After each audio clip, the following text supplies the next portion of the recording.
Hello everyone and welcome to the Real Rundown. I'm Josh and today I'm here to give my spoiler-free review for Crime 101, the latest film from writer-director Bart Layton and based on the novella of the same name by Don Winslow. It follows an elusive thief who pulls off heists along the 101 freeway that have left police baffled. However, when he sets his sights on his biggest score yet, he crosses paths with an insurance broker. Meanwhile, a detective believes he has finally cracked his pattern and is determined to take him down before the next job. Now, before we get started, I'd like to mention that only 18% of you who watch my videos are subscribed to the channel.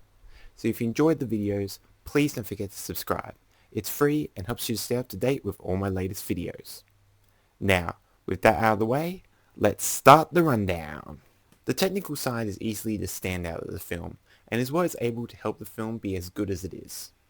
The cinematography is great, with the film having quite a sleek look to it that just adds to the film's atmosphere. The use of lighting in the film as well also adds to this, with the wide array of colours and tones just further setting up the tone of the film.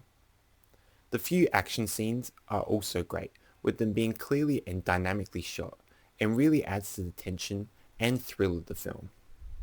The score as well is quite good, with its neo-noir influenced score helping to make the film feel more immersive and tense, and just makes the film a whole lot better. The writing in the film is good, however it's definitely not the strongest aspect of the film. The film isn't your typical heist thriller, with it being much more character driven and focused, which helps to make the film much more about personal stakes rather than spectacle, which does help to set it apart from others like it.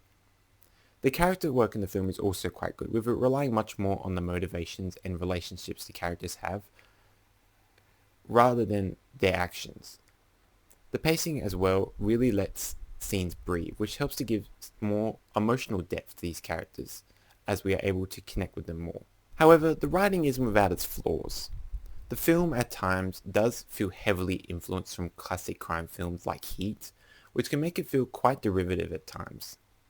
The film can also be quite predictable as well, where the film does fall into familiar tropes of the genre, which doesn't always resonate well. The film also tries to do some social commentary, however it is quite surface level for the most part and doesn't feel that impactful and somewhat unnecessary as well. The performances are quite good, with them really helping to elevate the film. Chris Hemsworth gives a great performance that really highlights his range and really delivers quite a restrained performance as the thief. Mark Ruffalo is also quite compelling as a detective, with him adding some more nuance to his performance that adds some depth to the cat and mouse dynamic in the film. Halle Berry is also quite strong, with her adding quite a bit of depth to her character that makes her quite memorable, and not just a minor character. Barry Keoghan also brings some menace and unhinged energy to his role that is really able to make the film a lot more tense. The chemistry as well between the core cast really helps to elevate the film to feeling like its own film at times, rather than being derivative or predictable, which just helps to make it a lot better. Now let's get on to the rating. Crime 101 is an okay film, with cinematography, score and performances all able to help build the tension and atmosphere of the film, to make the film a lot better. The performances are quite good, with them really helping you to connect with the characters, and just makes the film a lot more memorable. The film is also much more character driven, and the pacing helps the film to breathe, so the character driven structure can work a lot better.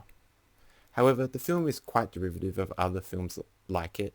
It can be quite predictable, and the social commentary attempts doesn't work and feels unnecessary, which drags the film down quite a bit.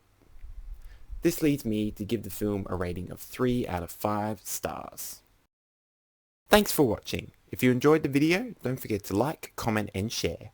Also don't forget to subscribe and turn on the notification bell so you don't miss a single upload from the channel. And as always, I'll see you on the next rundown.